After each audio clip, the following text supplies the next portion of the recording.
Hello tout le monde, je vous présente un dessert très bon et facile à réaliser. C'est parti.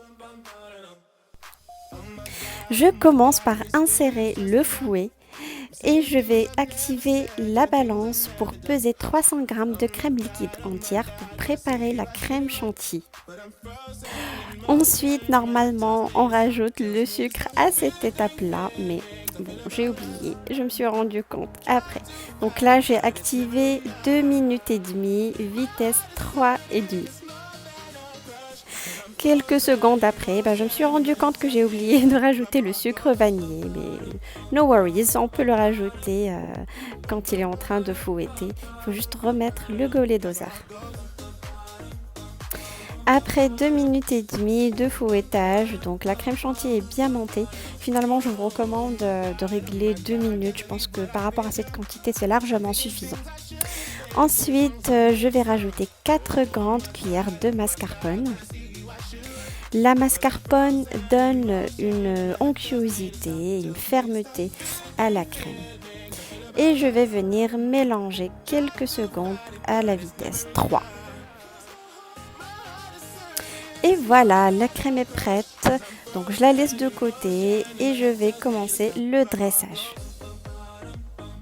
Alors là, j'ai utilisé le reste d'un cake. Donc voilà, ça vous donnerait une idée si vous avez un cake qui n'est pas terminé. Donc pour ne pas gaspiller, vous pouvez tout simplement l'émietter comme ça et l'utiliser dans un bon dessert avec une crème et des fruits. C'est vraiment trop bon. Ou alors, vous pouvez utiliser tout simplement des biscuits ou même des spéculoos, c'est trop bon. Donc, vous mixez les biscuits et vous les dressez dans les verrines. Comme vous le voyez, donc la deuxième couche, ça sera la crème chantilly. Donc, je viens verser la crème sur le cake émietté ou alors les biscuits, comme j'ai dit tout à l'heure. Franchement, c'est un bon dessert très frais et rafraîchissant. Il suffit juste de ne pas mettre trop de sucre dans votre crème chantilly. Donc moi j'ai utilisé uniquement 2 sachets de sucre vanillé et c'était juste parfait. Surtout que le cake n'était pas sucré non plus, donc c'est top. Et je dresse les fraises par-dessus de la crème. Donc vous pouvez utiliser les fruits de vos choix, ça peut être les bananes, la mangue, des framboises ou les fruits de votre choix. C'est juste pour apporter des vitamines et de la fraîcheur. Pour le topping, j'ai rajouté un petit peu de crème caramel donc que j'ai réalisé au Thermomix.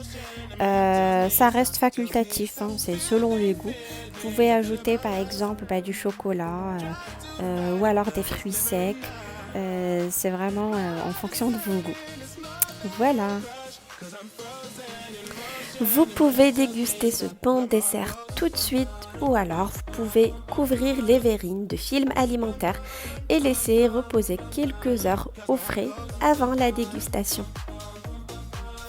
Voilà pour cette recette, j'espère qu'elle vous a plu. Donc n'hésitez pas à l'essayer et me dire en commentaire qu'est-ce que vous pensez de ce dessert, comment vous le trouvez. Quant à moi, je vous dis à très bientôt pour une nouvelle vidéo. Au revoir!